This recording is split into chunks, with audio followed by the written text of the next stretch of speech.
दोस्तों, आपने एक कहावत तो सुनी ही होगी कि हम जो भी कर्म दूसरों के साथ करते हैं या हम जो व्यवहार दूसरों के साथ करते हैं वो कभी ना कभी लौटकर हमारे पास जरूर आता है।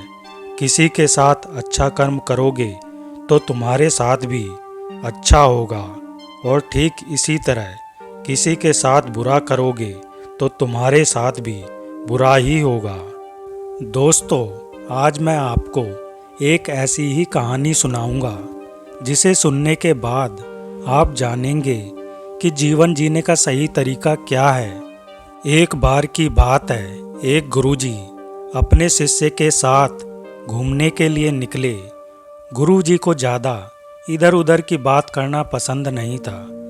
वे शांतिपूर्वक अपना काम करना ही पसंद करते थे, परंतु उनका शिष्य चंचल स्वभाव का था। उसे हमेशा इधर उधर की बातें सूझती रहती थीं। उसे दूसरों की बातों में बड़ा आनंद आता था। एक शाम वह अपने गुरु के साथ एक जंगल से गुजर रहा था। तभी उसने देखा कि एक शिकारी उस जंगल में पक्षियों पर निशाना साधे हुए है। वह शिकारी उन पल को बिना किसी कारण के अपने मनोरंजन के लिए मार रहा था। शिष्य यह देखकर वहीं खड़ा हो गया और उस शिकारी को उपदेश देने लगा कि ऐसा करना पाप है, लेकिन शिकारी कहाँ समझने वाला था। शिष्य और शिकारी में बहुत ज़्यादा बहस हो गई और बात झगड़े तक आ गई। वह शिकारी कुछ भी सुनने को तैयार नहीं था। यह झगड़ा देखकर गुरुजी, जो शिष्य से आगे निकल गए थे, वो मुड़कर वापस उन दोनों के पास आते हैं और उस शिकारी शिष्य के झगड़े को सुलझाते हैं। गुरुजी शिष्य को अपने साथ चलने के लिए कहते हैं। गुरुजी शिष्य का हाथ पकड़कर वहां से चले जाते हैं। गुरुजी ने अपने शिष्य से कहा, बेटा, हम जैसे गुरुओं और महात्माओं का काम सिर्फ समझाना है। ईश्वर ने हमें दंड देने के लिए नहीं भेजा है। शिष्य पूछता है, लेकिन गुरुदेव, हमारे राज्य के राजा को दंड के बारे में पता है और हमारे राजा बहुत लोगों को दंड दे चुके हैं। आखिर इसको दंड कौन देगा?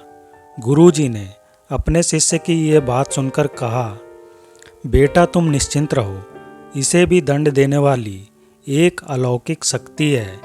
इस दुनिया में वह मौजूद है जिसकी पहुंच हर जगह है।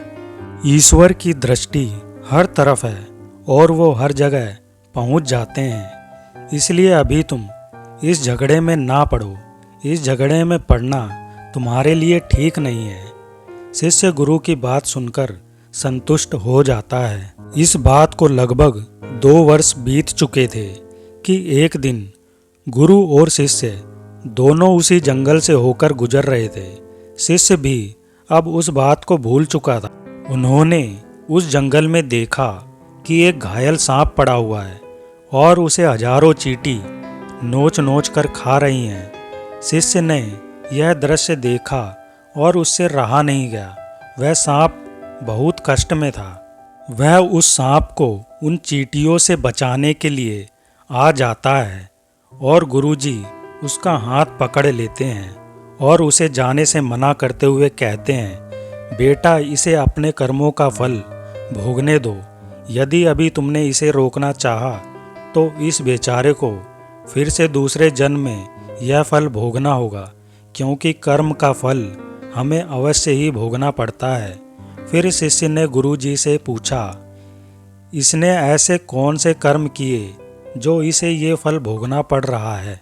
शिष्य की यह बात सुनकर गुरुजी कहते हैं, यह वही शिकारी है जिसे तुम पिछले वर्ष पक्षियों को ना मारने का उपदेश दे रहे थे, और यह शिकारी तुमसे लड़ने के लिए आग बबूला हो रहा था। जो चींटी इसे नोच नोच कर खा रही हैं, जिनका ये पिछले जन्म में शिकार किया करता था, और यह घायल सांप वही शिकारी है।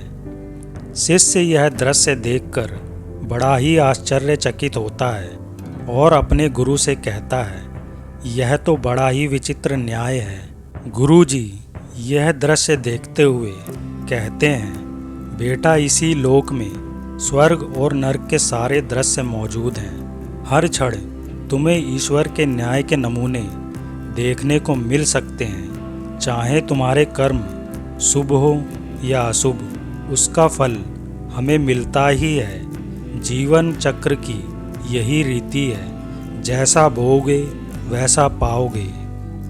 दोस्तों, यह कहानी आपको अगर अच्छी लगी हो तो वीडियो को लाइक करें और हमारे चैनल को सब्सक्राइब करें। धन्यवाद।